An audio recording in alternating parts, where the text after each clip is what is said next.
আজি আমাৰ এই ভিডিঅ'টোৰ পৰা যদি তোমালোকে উপকৃত হোৱা তেনেহ'লে নিশ্চয় এটা লাইক কৰি দিবা আৰু যদি বৰ্তমান সময়লৈকে ডিটেইলছ অসমীয়া ইউটিউব চেনেলটি ছাবস্ক্ৰাইব কৰা নাই প্ৰথমবাৰ চাই আছা নিশ্চয় চেনেলটি ছাবস্ক্ৰাইব কৰাৰ পাছতে ওচৰতে অহা বেল আইকনটো ক্লিক কৰি তলৰ অল নটিফিকেশ্যন অপশ্যনটোত চুই দিবা যাতে নতুন ভিডিঅ' আপলোড কৰাৰ লগে লগে তোমালোকৰ ওচৰত নটিফিকেশ্যন যায় আৰু তোমালোকে ভিডিঅ' চাবলৈ পোৱা।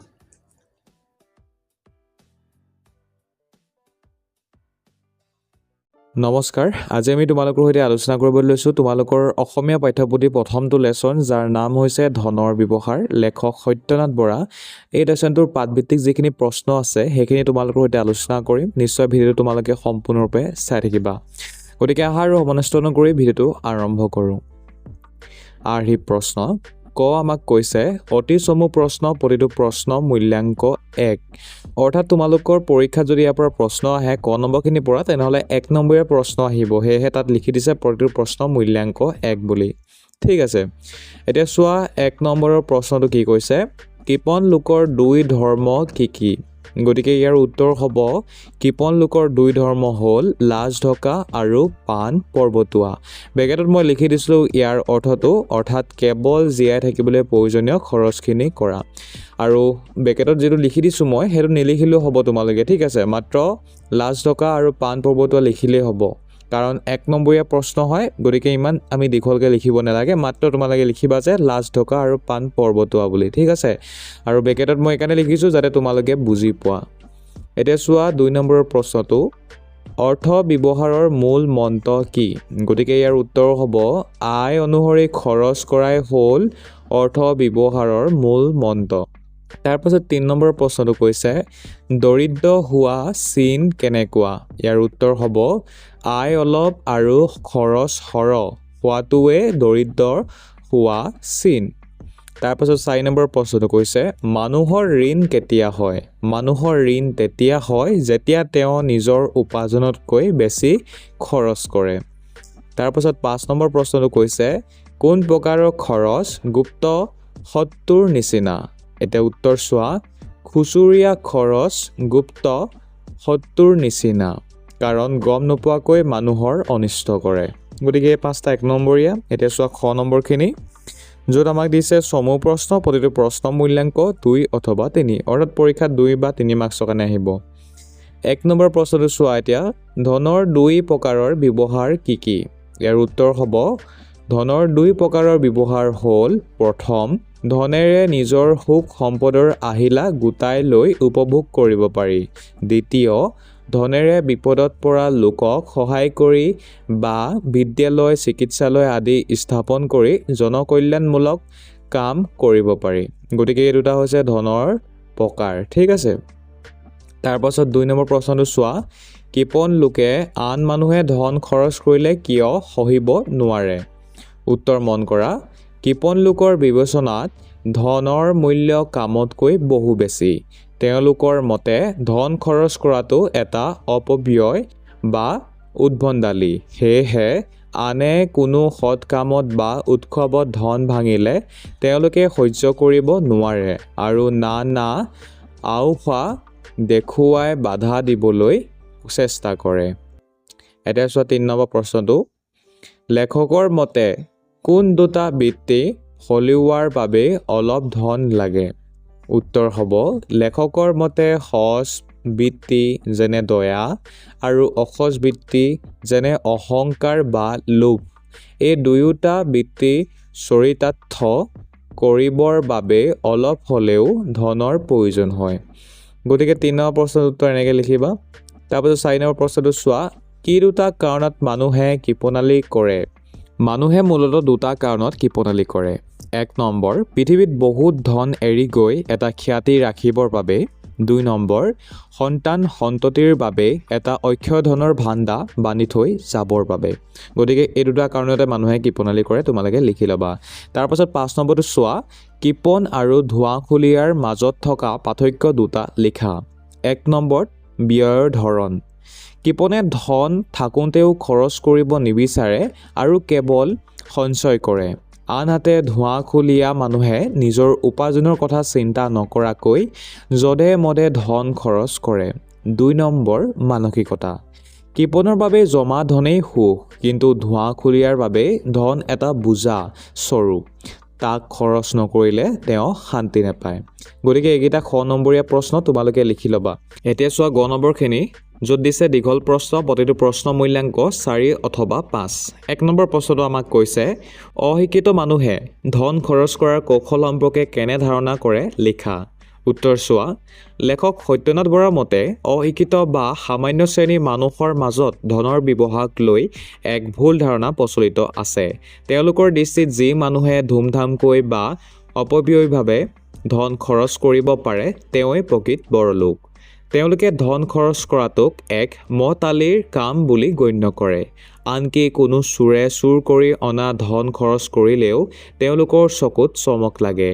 এনে নিৰ্বোধ মানুহে ধনী লোকক ঈশ্বৰৰ দৰে জ্ঞান কৰে।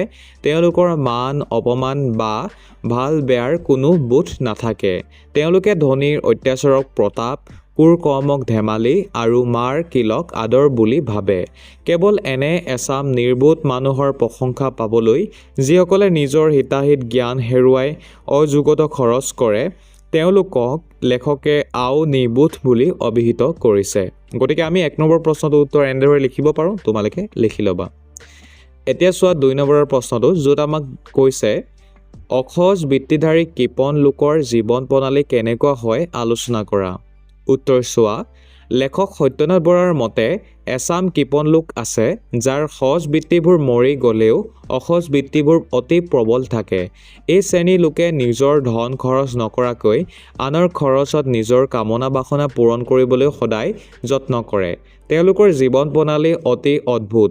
নিজৰ ঘৰত তেওঁলোকে অতি সাধাৰণ শাক ভাত খাই দিন কটায়, যদিও লোকৰ ঘৰত সদায় উপাদেয় খাদ্য বা পঞ্চভোজন বিচাৰে। নিজৰ কামত তেওঁলোকে কষ্ট কৰি খোজকাঢ়ি দূৰৈ বাট অতিক্ৰম কৰে, কিন্তু আনৰ কাম হ'লে বাহন অবিহনে এখোজো লৰিব নোখোজে। এনে লোকে নিজৰ প্ৰকৃত অৱস্থা লুকুৱাই ৰাখিবলৈ সমাজত মিছা দাবী বা ফিতাহী মাৰি ফুৰে। তেওঁলোকে নিজৰ ঘৰৰ ভগা খাটক, পালেং বা ফটা কথাক নিহালী বুলি পৰিচয় দি কৃপণালীৰ ঢাকোন দিব বিচাৰে। মুঠতে তেওঁলোকৰ বাহিৰৰ ফালটো চকুত লগা হ'লেও ভিতৰৰ ফালটো অতিশয় কুণ্ঠচ আৰু স্বাৰ্থপৰতাৰে ভৰা। গতিকে 2 নম্বৰ প্ৰশ্নটোৰ উত্তৰ এনেকৈ লিখিবা। এতিয়া চোৱা 3 নম্বৰ প্ৰশ্নটো, মানুহে ঋণক পাপৰ লগত কিয় তুলনা কৰে লিখা। উত্তৰ মন কৰা, লেখক সত্যনাথ বৰাই ঋণক পাপ আৰু ব্যাধি অৰ্থাৎ বেমাৰৰ লগত তুলনা কৰিছে। এজন পপীয়া মানুহে যিদৰে সমাজত লাঞ্ছনা ভোগ কৰে আৰু গৰিহণা, এজন ঋণী মানুহেও সমাজত নিজৰ মান মৰ্যাদা হেৰুৱাই থকা সৰকা হ'বলগীয়া হয়। পাপে মানুহৰ মানসিক শান্তি হৰণ কৰাৰ দৰে ঋণৰ বোজাই মানুহক সদায় চিন্তাগ্ৰস্ত কৰি ৰাখে। ঋণক ব্যাধিৰ লগত তুলনা কৰা কাৰণ হ'ল, ব্যাধিয়ে যিদৰে মানুহৰ তেজ মাংস ক্ষয় কৰি শৰীৰটো দুৰ্বল কৰে, ঋণেও তেনেদৰে মানুহৰ আৰ্থিক অৱস্থা ক্ৰমান্বয়ে ক্ষয় কৰি নিঃশেষ কৰি পেলায়। তদুপৰি ধাৰ কৰি অনা ধন কষ্ট নোহোৱাকৈ পোৱা যায় বাবে ঋণী মানুহে তাক অতি বেপৰোৱাভাৱে খৰচ কৰে, যাৰ ফলত তেওঁ অধিক ঋণত পোত গৈ জীৱনটো ধ্বংসৰ ফালে ঠেলি দিয়ে। এই সকলোবোৰ কাৰণতে ঋণক পাপ বুলি কোৱা হয়। গতিকে ছাত্ৰ ছাত্ৰীসকল 3 নম্বৰ প্ৰশ্নটোৰ উত্তৰ এনেকৈ লিখিবা। এতিয়া চোৱা 4 নম্বৰ প্ৰশ্নটো, লেখকৰ দৃষ্টিত ধৰা পৰা কৃপণ লোকৰ সংজ্ঞা সম্বন্ধে আলোচনা কৰা।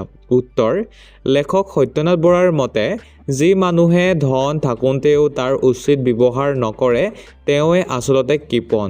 লেখকৰ দৃষ্টিত কৃপণ এজন ধনৱন্ত হৈও দৰিদ্ৰৰ সমান, কাৰণ তেওঁ ধনৰ পৰা পাবলগীয়া কোনো সুখ উপভোগ কৰিব নোৱাৰে। কৃপণৰ বাবে ধন কোনো কামত লগোৱা আহিলা নহয়, বৰঞ্চ লৰাই খেলা খোলাকটিৰ দৰে এক অসাৰ বস্তুহে। তেওঁলোকে নিজৰ স্বাস্থ্য বা ল'ৰা ছোৱালীৰ প্ৰয়োজনীয় চাহিদা পূৰণ কৰিবলৈও ধন খৰচ নকৰে। কৃপণ লোকৰ বাবে উত্তম ভোজন মানে খক, আৰু লোকৰ উপকাৰৰ অৰ্থে ধন খৰচ কৰাটো এক অত্যাচাৰ স্বৰূপ। যি মানুহে চকুৰে দৰ্শন আৰু ভৰিৰে বুলন কাম নকৰে, তেওঁৰ যেনেকৈ সেই ইন্দ্ৰিয় থকা কোনো মূল্য নাই, ঠিক তেনেদৰে ধনেৰে কাৰ্য নকৰা কৃপণ এজনো প্ৰকৃততে নিধনী বা দৰিদ্ৰৰ বাহিৰে আন একো নহয়। গতিকে তোমালোকে 4 নম্বৰ প্ৰশ্নটোৰ উত্তৰ এনেকৈ লিখিবা। এতিয়া চোৱা 5 নম্বৰ প্ৰশ্নটো, য'ত আমাক দিছে ব্যাখ্যা কৰিবলৈ, ধন সুখ ভোগৰ উপায় নহয়, স্বয়ং ধনেই সুখ। এতিয়া উত্তৰ মন কৰা। উক্ত বাক্যশাৰী আমাৰ পাঠ্যপুথি সাহিত্য সৌৰভ অন্তৰ্গত বিশিষ্ট গদ্য লেখক সত্যনাথ বৰাদেৱৰ দ্বাৰা ৰচিত ধনৰ ব্যৱহাৰ নামৰ প্ৰবন্ধটিৰ পৰা তুলি লোৱা হৈছে। লেখকে ধনৰ বিভিন্ন শ্ৰেণী ব্যৱহাৰকাৰীৰ বিষয়ে আলোচনা কৰোঁতে এচাম বিশেষ শ্ৰেণী কৃপণ লোকৰ মানসিকতা কথা বুজাবলৈ গৈ এই প্ৰসংগৰ অৱতাৰণা কৰিছে। ব্যাখ্যা: সাধাৰণতে মানুহে ধনক সুখ লাভ কৰাৰ এক উপায় বা মাধ্যম হিচাপে ব্যৱহাৰ কৰে। ধনেৰে মানুহে নিজৰ প্ৰয়োজনীয় বস্তু কিনে বা অভাৱ দূৰ কৰি সুখ পায়। কিন্তু এচাম কৃপণ লোক আছে যিয়ে ধন খৰচ কৰি একো উপভোগ নকৰে। তেওঁলোকৰ বাবে ধন খৰচ কৰাটোৱে হ'ল আটাইতকৈ ডাঙৰ দুখ। তেওঁলোকে কেৱল ধন সাঁচি থকা আৰু চকুৰে চাই থকাটোৱে পৰম আনন্দ বুলি গণ্য কৰে। অৰ্থাৎ তেনে লোকৰ বাবে ধন সুখ লাভ কৰাৰ উপায় নহয়, বৰঞ্চ জমা হৈ থকা ধনেই তেওঁলোকৰ বাবে স্বয়ং সুখ হৈ পৰে। গতিকে ছাত্ৰ ছাত্ৰীসকল, এয়া তোমালোকে ব্যাখ্যা কৰাটো এনেদৰে লিখিবা। ঠিক আছে, আৰু এইকেইটাই আছিলে তোমালোকৰ পাঠভিত্তিক প্ৰশ্ন উত্তৰ শিতান। আশা কৰিছোঁ তোমালোকে ভিডিঅ'টোৰ পৰা উপকৃত হৈছা বুলি। আমি MCQ টেষ্ট পাতোঁ তোমালোকৰ কাৰণে। গতিকে আমাৰ হোৱাটছআপ চেনেলত তোমালোকে জড়িত হ'লে লাভান্বিত হ'বা, নিশ্চয় জড়িত হৈ ল'বা আৰু MCQ টেষ্টসমূহ দিবা। আৰু যদি চেনেলটো প্ৰথমবাৰ চাই আছা নিশ্চয় ছাবস্ক্ৰাইব কৰি ল'বা।